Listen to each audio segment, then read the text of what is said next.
Hello friends, this is S P Singh and welcome to smarter everyday.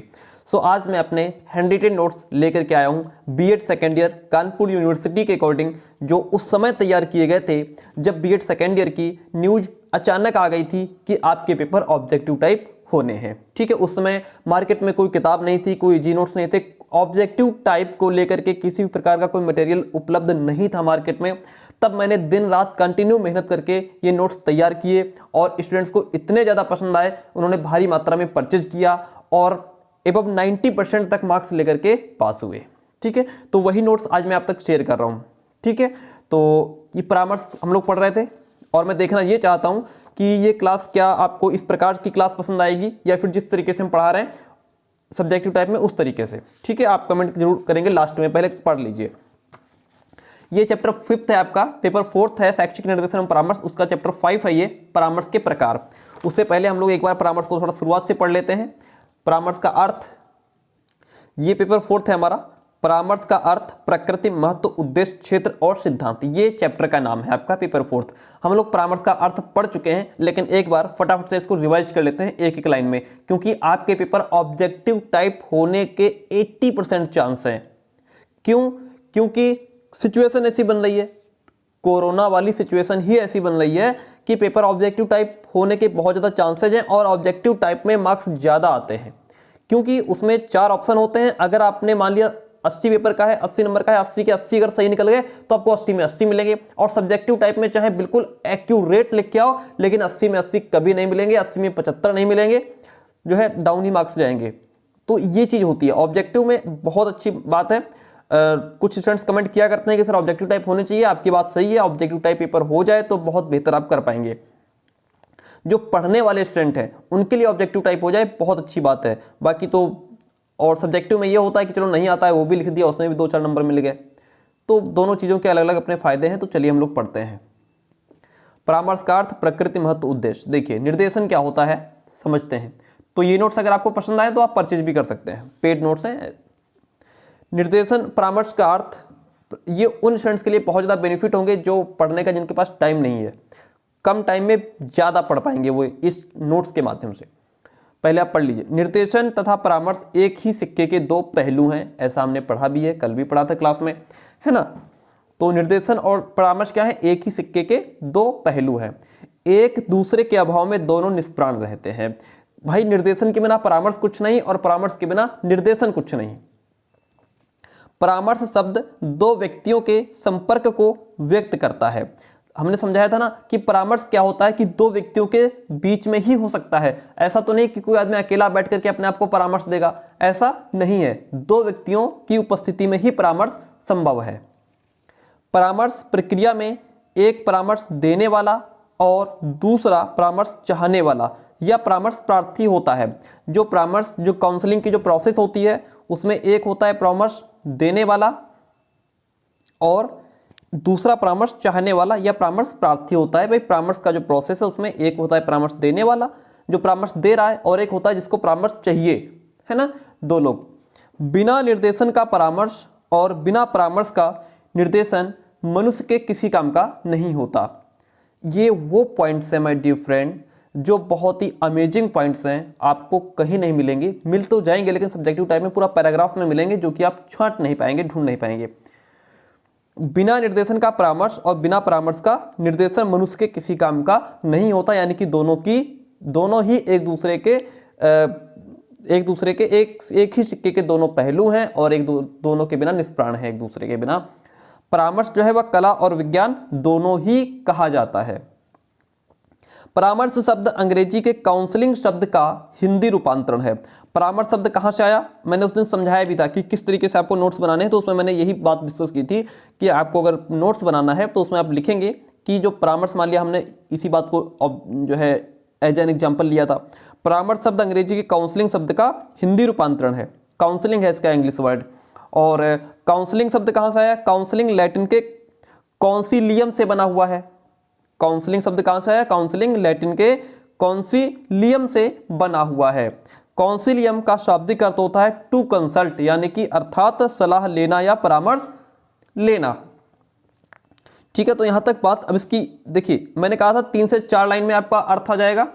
ये देखिए 1 2 3 4 लाइनें, ठीक है। मतलब जो मैंने अपनाया तरीका वो मैंने आप तक शेयर किया और वही फैक्ट है, जैसे मैंने लिखा आपको लग भी रहा होगा।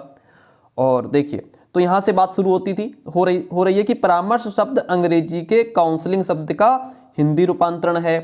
काउंसलिंग लैटिन के कॉन्सिलियम से बना हुआ है।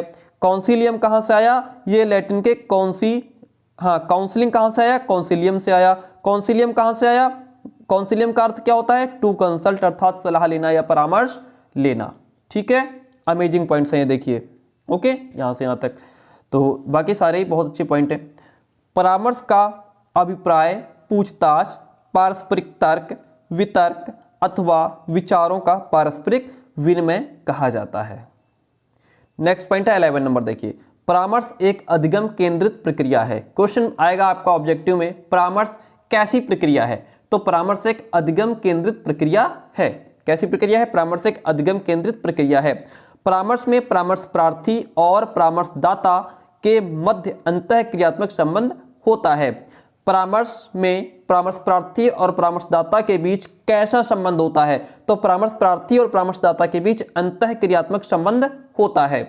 जॉन्स के अनुसार एक परिभाषा है, साक्षात्कार के समान परामर्श में आमने सामने का व्यक्ति से व्यक्ति का संपर्क होता है। जिस प्रकार से इंटरव्यू के दौरान दोनों व्यक्ति सामने बैठे होते हैं, उसके बाद उनमें वार्तालाप हो रहा होता है, लाइक दैट परामर्श में भी एक व्यक्ति से व्यक्ति का संपर्क होता है, सामने प्रत्यक्ष रूप में एक दूसरे के सामने होते हैं, तभी परामर्श संभव हो पाता है। हार्डी ने परामर्श के 3 उद्देश्य बताए हैं। हार्डी के अनुसार परामर्श के कितने उद्देश्य बताए गए हैं? तो हार्डी के अनुसार परामर्श के 3 उद्देश्य बताए गए हैं।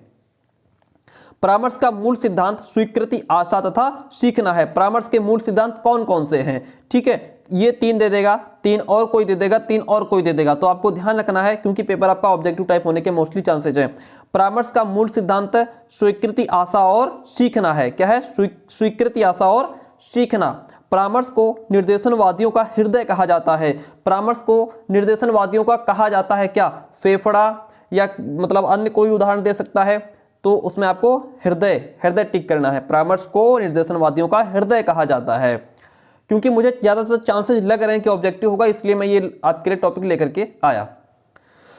परामर्श निर्देशन, बाकी सब्जेक्टिव भी करते रहेंगे। परामर्श निर्देशन का एक महत्वपूर्ण अंग है। ठीक है, परामर्श निर्देशन का क्या है? एक बहुत ही इंपॉर्टेंट पार्ट है। प्रत्यक्ष रूप से, प्रत्यक्ष मतलब जो सामने है हमारे, प्रत्यक्ष रूप से समस्या का समाधान प्रार्थी पक्ष में रखा जाता है। समस्या का समाधान किसके पक्ष में होना चाहिए? प्रार्थी पक्ष। प्रार्थी पक्ष कौन होता है? जो हमसे परामर्श लेने आया है, जो सलाह लेने आया है ना, उसके पक्ष में जाना चाहिए समस्या का समाधान। भाई अगर समस्या का वो समाधान ही उसको नहीं मिल पाएगा तो कैसे वो जो है सेटिस्फाई नहीं हो पाएगा। गतिशीलता ग्रीक भाषा का शब्द है। गतिशीलता इस चैप्टर से संबंधित शब्द है, तभी पूछा गया है कि गतिशीलता किस भाषा का शब्द है?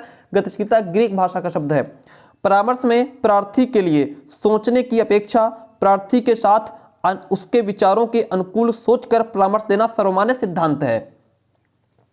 परामर्श में प्रार्थी के लिए, किसके लिए?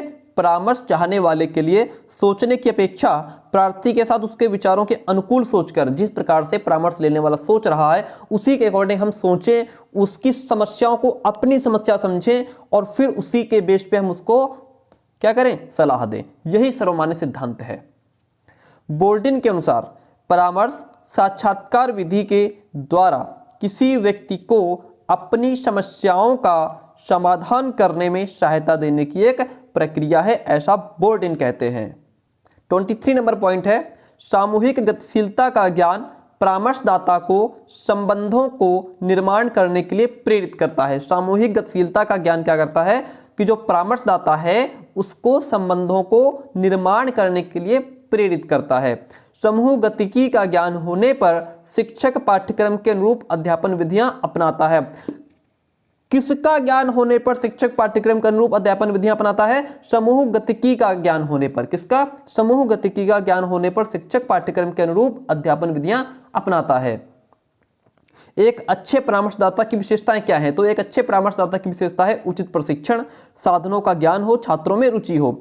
एक अच्छे परामर्शदाता का मतलब है उसे उचित प्रशिक्षण यानी कि बढ़िया वेल ट्रेंड हो, साधनों का उसे हर एक चीज का नॉलेज हो, इन स्टूडेंट्स को अगर वो परामर्श दे रहा है तो उस स्टूडेंट की रुचि का भी पता हो, या किसी व्यक्ति को दे रहा है तो उसके इंटरेस्ट उसको पता होना चाहिए।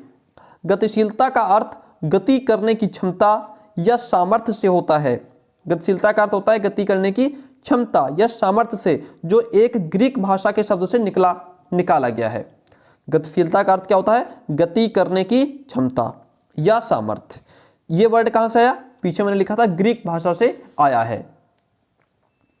समूह गत्यात्मकता तथा समूह गतिकी शब्द का प्रयोग पिछले लगभग 70 वर्षों में हुआ है। सबसे पहले इस प्रत्यय को कर्ट लेविन ने सन 1945 में प्रयोग किया। समूह गत्यात्मकता तथा समूह गतिकी शब्द का प्रयोग पिछले लगभग 70 वर्षों में हुआ है, और सबसे पहले इस प्रत्यय को कर्ट लेविन ने सन 1945 में प्रयोग किया था। मॉयर्स के अनुसार देखिए, परामर्श का एक दो परिभाषाएं भी पूछ सकता है उसमें कि ये परिभाषा किसके द्वारा कही गई है। मॉयर्स कहते हैं कि परामर्श का अभिप्राय है दो व्यक्तियों का संपर्क जिसमें एक व्यक्ति को किसी प्रकार की सहायता दी जाती है। नैदानिक परामर्श के अंतर्गत निम्न प्रकार्यात्मक समायोजितों का निदान एवं उपचार किया जाता है। किस परामर्श के अंतर्गत प्रकार्यात्मक समायोजितों का निदान एवं उपचार किया जाता है? तो वो है हमारा नैदानिक परामर्श। ठीक है प्यारे दोस्तों, इस चैप्टर के जो चैप्टर 4 है आपका, इसके ये 30 पॉइंट्स लिखे हुए थे, वो मैंने आप तक शेयर किए। आगे बढ़ते हैं। अब आता है हमारे पास परामर्श के प्रकार। देखिए, this is the very important topic कह लें या चैप्टर कह लें। तो इस प्रकार से आप क्या करेंगे, अगर आप ये नोट्स परचेज कर लेते हैं या वीडियो से पढ़ लेते हैं तो पूरा चैप्टर कंप्लीट हो जाएगा बहुत ही आसान भाषा में। परामर्श के प्रमुख प्रकार, बहुत सारे स्टूडेंट्स ने परचेज किया हुआ है अभी रिसेंटली। परामर्श के प्रमुख प्रकार देखिए, तो परामर्श के प्रकार क्या होते हैं? एक तो निर्देशात्मक परामर्श होता है, दूसरा अनिर्देशात्मक परामर्श होता है, तीसरा सर्वग्राही परामर्श होता है ना। निर्देशात्मक परामर्श परामर्शदाता केंद्रित परामर्श है। निर्देशात्मक परामर्श कैसा परामर्श है? निर्देशात्मक परामर्श परामर्शदाता केंद्रित परामर्श है। निर्देशात्मक परामर्श विचारधारा के प्रवर्तक विलियमसन है। जो निर्देशात्मक परामर्श विचारधारा है, इसके प्रवर्तक कौन हैं? तो निर्देशात्मक परामर्श विचारधारा के प्रवर्तक विलियमसन हैं।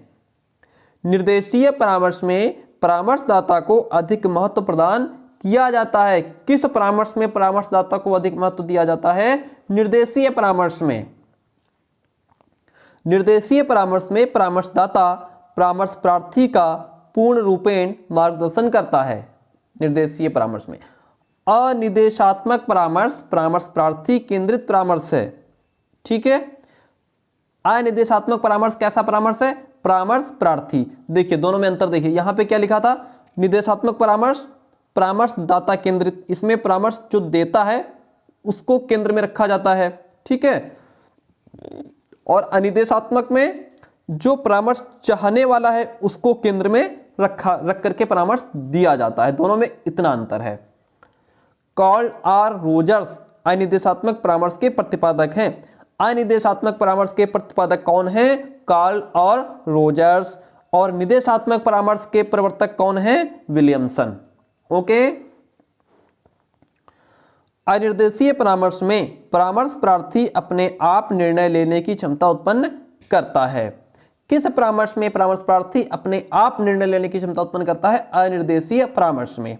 अनिर्देशीय परामर्श में परामर्शदाता को गौण स्थान प्राप्त होता है। नेक्स्ट पॉइंट, अनिर्देशीय परामर्श में दंड देने का कार्य स्वयं परामर्श प्रार्थी संपादित नहीं करता है।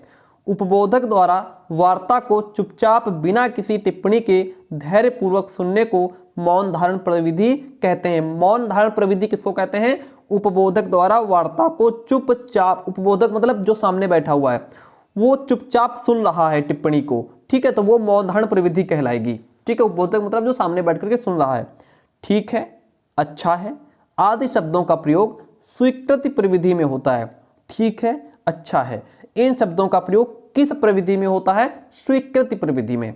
त्रुटिपूर्ण या दोषपूर्ण विचारों को उपबोधक के लिए परित्याग करना आवश्यक होता है। निराशा से बचने के लिए आश्वासन प्रविधि आवश्यक है। निराशा से बचने के लिए किस प्रविधि का प्रयोग किया जाता है या कौन सी प्रविधि आवश्यक है? तो निराशा से बचने के लिए आश्वासन प्रविधि आवश्यक है। शिक्षा जगत में व्याख्यान प्रविधि का प्रचलन अधिक लोकप्रिय है। शिक्षा जगत में किस प्रविधि का प्रचलन अधिक लोकप्रिय है? तो शिक्षा जगत में व्याख्यान प्रविधि का प्रचलन अधिक लोकप्रिय है। समन्वित परामर्श के प्रचारक एवं प्रवर्तक कौन है? समन्वित परामर्श के प्रचारक और प्रवर्तक किसको कहा गया है? तो समन्वित परामर्श के प्रचारक एवं प्रवर्तक कौन है? निर्देशीय परामर्श मंद बुद्धि वाले बालकों के लिए अति उत्तम है। मंद बुद्धि वाले बालकों के लिए किस प्रकार का परामर्श उत्तम है? निर्देशीय परामर्श। कैसा? निर्देशीय परामर्श। समन्वित परामर्श के प्रचारक एवं प्रवर्तक कौन है? समन्वित परामर्श विधि निर्देशीय और अनिर्देशीय परामर्श का मिश्रित रूप है। प्यारे दोस्तों, इस प्रकार से आपकी ये क्लास आज यहीं पे एंड होती है। और मैं देखना ये चाहूँगा कि जो नेक्स्ट क्लास देने का मैं ऐसे मतलब आप कितना वीडियोस को लाइक करते हैं, कितने कमेंट आते हैं, आप लोग क्या चाहते हैं, तो उसी के बेस पे मैं अगली क्लास दूंगा। अगर आप इसको बढ़िया से सपोर्ट करते हैं, लाइक कमेंट ज़्यादा आते हैं, तो मैं इसी प्रकार की क्लासेस चलाऊंगा। नहीं तो सब्जेक्टिव टाइप जो चल रही है उसी प्रकार से हम पढ़ाते रहेंगे। और आपको अगर ये PDF चाहिए तो उसके लिए आप हमें इस नंबर पर कॉन्टैक्ट कर सकते हैं। ये नंबर है, देखिए 9628182649। डियर फ्रेंड्स, कॉल मत करना, कॉल रिसीव नहीं होगा। और आप व्हाट्सएप के माध्यम से आपको PDF मिल जाएगी। 9628182649 व्हाट्सएप के माध्यम से आप व्हाट्सएप मैसेज कीजिएगा कि सर हमको B.Ed second year Kanpur university की PDF चाहिए। ठीक है, तो आपको जो है पूरे वहाँ पे फीस बता दी जाएगी कि और उसके बाद आपको पूरी PDF, चारों पेपर की PDF एक साथ प्रोवाइड करा दी जाएगी। ठीक है, क्लास कैसी रही कमेंट करके जरूर बताइए। Thank you.